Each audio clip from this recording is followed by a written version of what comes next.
Bonjour, c'est le docteur Walid Mekedem et aujourd'hui, dans cette vidéo très courte, je vais vous expliquer en quoi les téléphones, peuvent influer sur ce qu'il se passe dans votre caleçon et plus particulièrement derrière avec la problématique des hémorroïdes.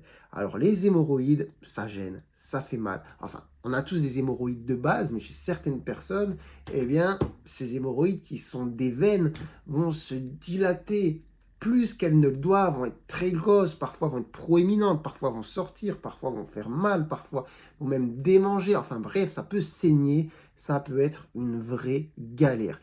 Les hémorroïdes, ça peut être favorisé par beaucoup de choses, principalement la constipation par exemple, avec aussi tous les efforts de poussée qui vont aller avec la constipation. Certaines personnes vont avoir justement une poussée d'hémorroïdes aussi quand ça va être la grossesse. D'autres personnes vont avoir des problèmes d'hémorroïdes quand justement ils ont une position statique trop prolongée, que ce soit trop assis ou trop debout sans bouger. Mais il y a aussi quelque chose qui peut amener à faire dégénérer un petit peu le problème. Et pourquoi je parle de téléphone? Est-ce qu'il s'agit des ondes électromagnétiques, etc.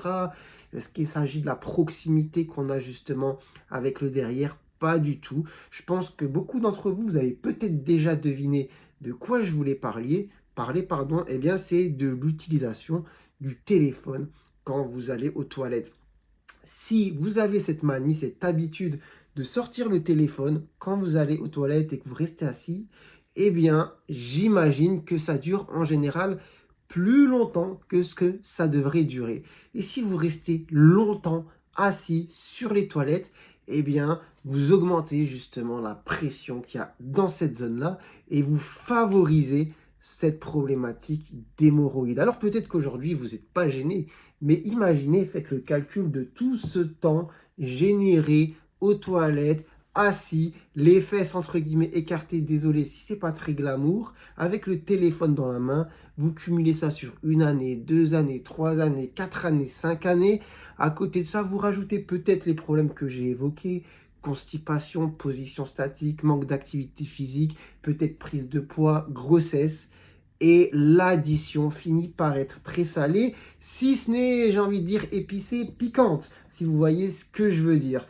Donc, l'idéal, eh bien, c'est quand on est aux toilettes, je sais qu'il va falloir peut-être changer certaines habitudes, mais c'est éviter de rester scotché sur son téléphone et de rester assis plus longtemps qu'on le devrait, justement, sur le trône, pour éviter ce genre de problématique que, franchement, à choisir, si on pouvait, on préférait ne pas les avoir. Donc, voilà, c'est mon petit conseil. Ça va peut-être pas changer votre vie, mais franchement, croyez-moi, c'est quand même quelque chose qui peut jouer. Donc, c'est assez simple de se dire, bon, je vais faire ce que j'ai à faire, je mets ça de côté, j'accomplis ma mission, je sors des toilettes et ensuite, je reprends le téléphone. Voilà, j'espère que je vous aurai quand même appris un petit quelque chose. Si c'est le cas, n'hésitez pas à vous abonner à la chaîne si ce n'est pas déjà fait, à lâcher un petit like. Prenez soin de vous, prenez soin de votre santé. Moi, je vous dis à très bientôt, je l'espère, pour de nouvelles vidéos. Allez, ciao, ciao.